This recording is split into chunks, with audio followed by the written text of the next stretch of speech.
বন্ধুরা, আজকে পমফ্রেট মাছের রোস্ট দেখাবো। এটা অনেকটা সাউথ ইন্ডিয়ান ডিশের মতন। আচ্ছা, সাদা তেল দিয়ে দিলাম।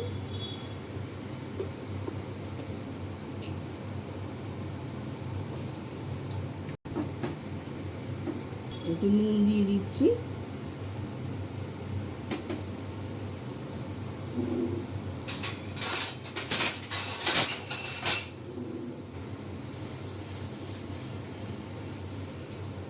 একটু সর্ষে ফোড়ন দিয়ে দিলাম।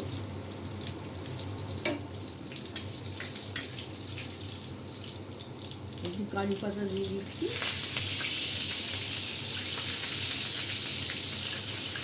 মাছটা ম্যারিনেট করে রেখেছিলাম আদা রসুন, তারপর লঙ্কা গুঁড়ো, হলুদ গুঁড়ো দিয়ে নুন দিয়ে ম্যারিনেট করে রেখেছিলাম। এখন এগুলো আস্তে আস্তে করে ছেড়ে দেবো। এটা রোস্ট হবে।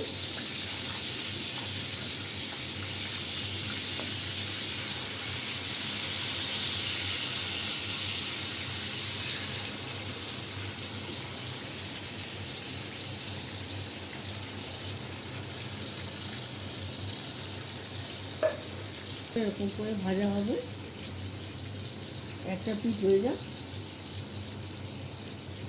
লাইক শেয়ার কমেন্টস করে দেবেন। ফেসবুক থেকে দেখলে পেজটা একটু ফলো করে দেবেন, আর সাবস্ক্রাইব করে, ইউটিউব থেকে দেখলে একটু সাবস্ক্রাইব করে দেবেন।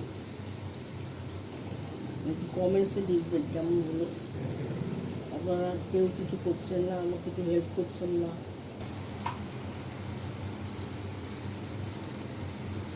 এখন এটা একটা পিস ভালো করে ভাজা হোক, তারপরে এটা ঘুরিয়ে দেবো।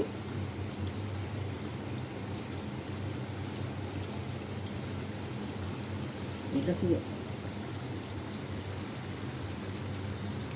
বন্ধুরা, আমার পমফ্রেট মাছের এক পিঠ হয়ে গেছে।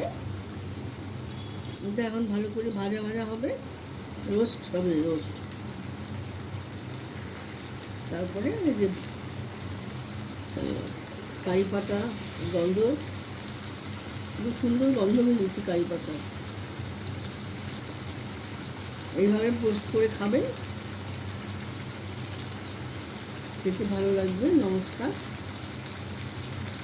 লাইক শেয়ার কমেন্টস করে দেবেন। রেসিপিটা কেমন ভালো লাগলো বলবেন। ফেসবুক থেকে দেখলে পেজটা একটু ফলো করে দেবেন। কেউ ফলো করছেন না, কমেন্টস করছেন না, আমার ফলোয়ার্স বাড়ছে না। আপনারা একটু হেল্প করুন। নমস্কার।